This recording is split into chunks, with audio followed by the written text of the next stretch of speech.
And we will continue with A House Like a Lotus by Madeleine L'Engle. It was oddly enough through Max that I began seeing Rennie. He called me early one evening late in January. Zan shouted, "Hey, Polly, it's for you, some guy." I ambled to the phone. Sometimes kids in my class call me to ask about homework. "Is this Polly O'Keefe?" "Yes." "You don't know me." I'm Coran Rainier. I'm a distant cousin of a friend of yours." "Simon Rainier, the one who's staying in Venezuela?" "Well, hello," I said. "It's nice to hear from you.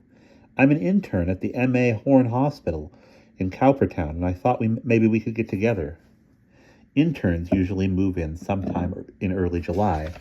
This was January. "Well, sure." I didn't sound wildly enthusiastic. "I haven't called before because I'm basically a shy guy, but I was talking with an outpatient who's a friend of yours. I guess she saw I was lonely, and somehow or other I mentioned that I'd heard of you through Simon, but I hadn't felt free to call." "Who was it?" I was curious now. "A Mrs. Tomasi?" It took me a moment to remember that Max's husband's name was Tomasi. "Max! I guess she lives on Benecide at Beau-Ilaire." "What was she doing at the hospital?" A pause. "She was just in for some blood tests." I wanted to ask what for, but Daddy had talked to us often enough about confidentiality, and I knew that Rennie wouldn't tell me.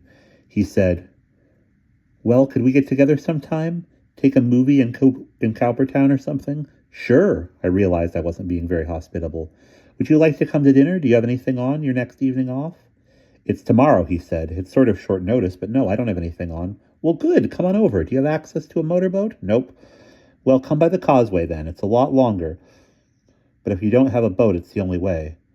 We're the far end of the island." "No problem." "About 6?" I gave him directions, hung up, and then double-checked with Mother. "Of course it's all right," she said. I knew she was worried that I didn't bring friends home the way the others did. Rennie was nice. Everybody liked him. Kate made eyes at him, but fortunately, she really was too young for him. 14 after all. Anyhow, Rennie and I got on well. He was almost as shy as I was, and I think he was grateful to have someone he could be purely platonic with. I mean, he hardly saw me as a sex pot, but he asked me to go out for something to eat and see a movie on his next free evening. I saw Max the day after Rennie came for dinner. She called me to come over after school to do my homework at the long table in the library and stay for an early supper. Ursula was in the library, too, sitting in her favorite chair, deep in some medical journal. "So how did you like my nice young intern?" Max asked. "You described him," I said. "Nice." "Not exciting?" "He just came over for dinner with the family. It was kind of a mob scene, but he was able to cope with it. And that says something."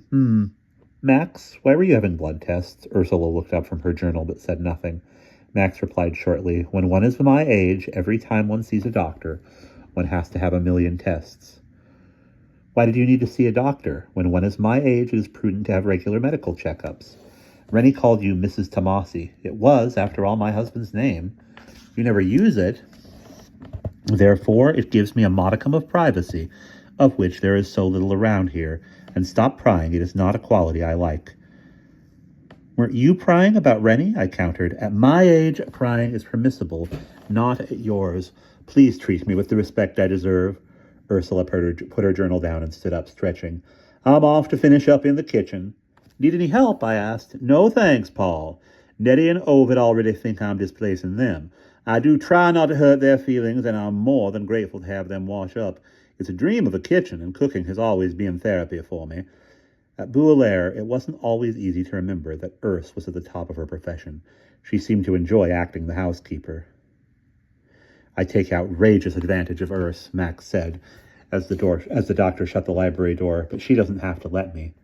"Well, she loves you." "So, are you going to see Rennie again?" "Yup." "When?" He's not on call on Thursday. We're getting together." "He's coming to the island for dinner again?" "No, I'm going out with him." This seemed to please Max, and that surprised me. Max did not strike me as the matchmaking type. Ursula came in with a decanter of sherry and said she'd fixed a good French peasant stew for dinner, and it could sit on the back of the stove till we were ready. Like Nettie and Ovid, I tend to ignore the electric stove and use the old wooden coal one. I suppose I'll be grateful for the electric stove come summer.